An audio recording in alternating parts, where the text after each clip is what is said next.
Book Show, and joining me today is Michael Toney, the author of Tales from the Stage. I like that this is volume 1. You've already put that on there, Michael. You're committed.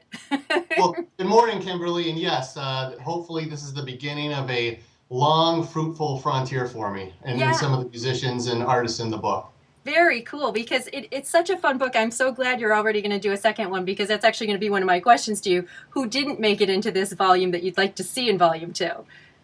Well, how much time do we have? Oh, a couple minutes. There were quite a few, actually. Number one being Jakey Lee, who's my all-time rock god, if you would. I actually know him a little bit because he lives in Las Vegas, but he's a very personal guy, kind of really stays to himself and doesn't prefer to do interviews. So I wasn't able to score that one, but there's a couple other guys. I mean, Michael Anthony from Van Halen, I'd like to get into the second one. Rudy Sarzo, a couple bass players, because as you know, there's no bass players in this particular volume, not due to lack of trying. I just wasn't able to land one who was interested in participating. But since the book's come out, I've had a couple people from the bass player side of things approach me, and they are interested in volume 2. I want to sneak in with you on that. I might have to roadie for you the day you do Michael Anthony. Yeah, it'd be fun. He'd be a good interview. Where did you interview most of these guys? Via phone. I just basically had a software program I loaded to my computer and recorded every conversation via phone. So that's how everyone took place, and we just transcribed them right off of the software that I had loaded onto my computer. And everybody who watches this show knows that it's no small undertaking to write a book. So why did you want to get into the fray? Well, to be quite frank, and I had a long, fruitful career in the hotel industry and upper management. In October, I lost my job. So I knew that I was going to be having some time on my hands. And the first month or so, I was ready for some downtime, so that was nice. But then I started getting antsy and said, what can I do that I'm really passionate about? You know, money is no longer a huge driving force for me. I want to do something I'm passionate about, and I wake up every day and I love doing what I'm doing. And it always comes back to hard rock, heavy metal music. I've been a musician the better part of my life, and I said, now's the time for me to do this. So in late December, I came up with the idea, and I'm proud to say the first week of June, I had the product in my hands. So there was a lot of 80-hour weeks in there, you know, prepping for all these interviews and the transcription and coming up with the questions and that kind of thing. But it was awesome, and I won't change a minute. Yeah, let's talk about that a little bit more. How did you come up with these questions? They're very interesting questions, and there's a couple I want to pull out after you give your answer. I really wanted... Everyone's done interviews. And I mean, if any guy in the book, you can go online and find an interview with them. And it's typically talking about their latest project, the new album that came out, maybe a new band member, a new band they're in, something along those lines. I really wanted people to get to know the people they were talking with. So I started out with a few questions, just asking about, you know, when they were born, where they live now, where were they raised, are they married, how many kids, just so you had a brief overview of, okay, I kind of know the background on this guy a little bit. Now let's hear about his career. So we dived into the career, and then we finished up with a whole bunch of fun questions that, some backstage antics, some preferences regarding politics and things along those lines. So I'm hoping when the reader's done reading an interview, they say, this guy was really cool, or, you know, I didn't care for this guy. Regardless, they get to know him a little bit.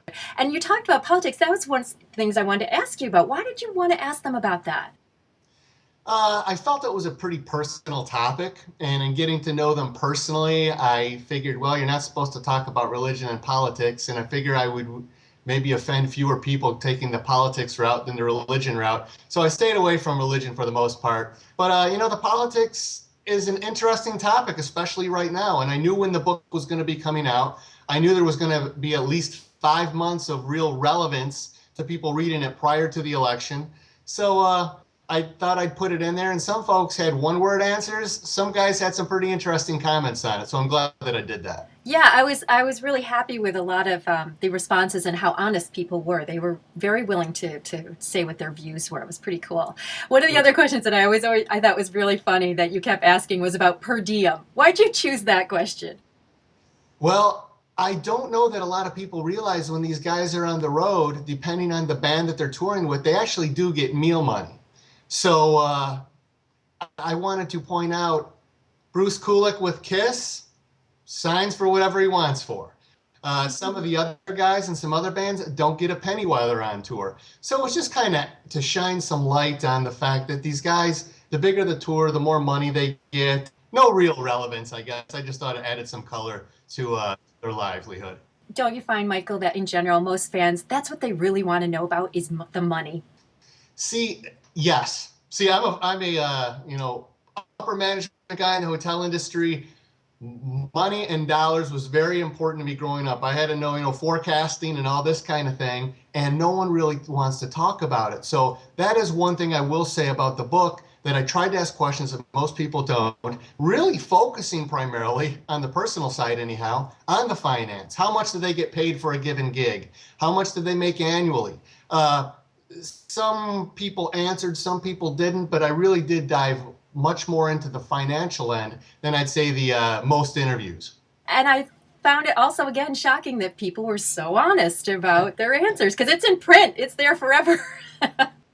Yeah, and, it's funny because I went back to some of the guys later and asked them, do you regret answering anything about the finances or whatever? And they said, 15 years ago, 20 years ago, maybe they would have, but now, it is what it is, and why lie about it? Well, that's a good point, too. Do you think if you had found any of these guys at a different point in their career, they may have been less forthcoming? That's a great question. And what I've found out is the younger the artists, the less open they want to be. The person who's been doing this for decades and has basically hit the height of their career and they're satisfied where they are, they're an open book. They're like, hey, I'm here. I'll share it with you.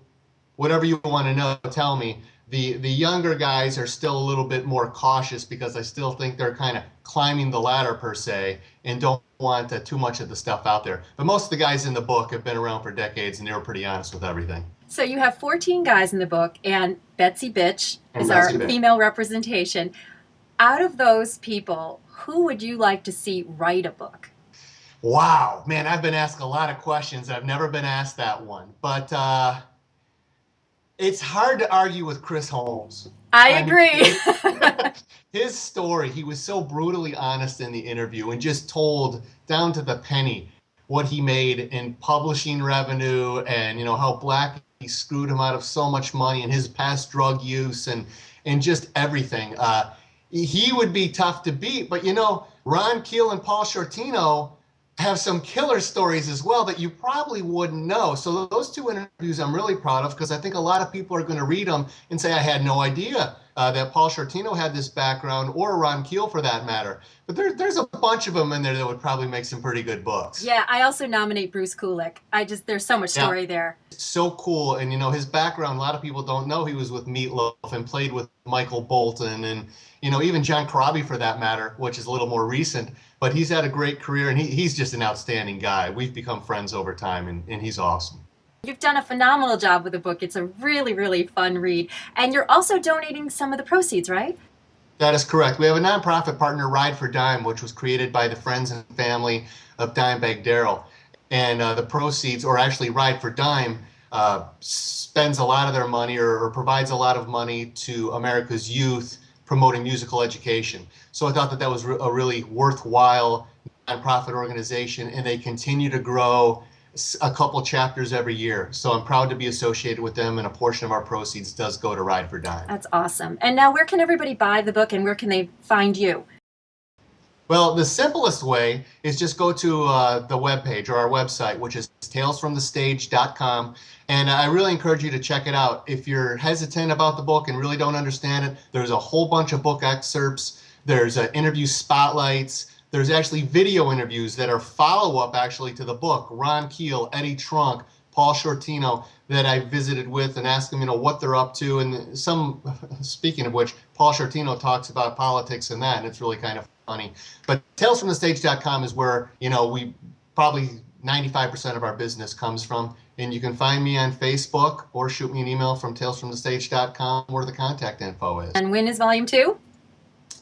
Probably really start working on that in December, January, right around the NAMM show. So I can go to NAMM in January and hopefully get a whole bunch of good recruits for Volume 2. Michael, thank you so much for being here. Congratulations on the book, and I'm highly recommending it. A lot of fun. Thank you so much, Kimberly. It was great to be with you.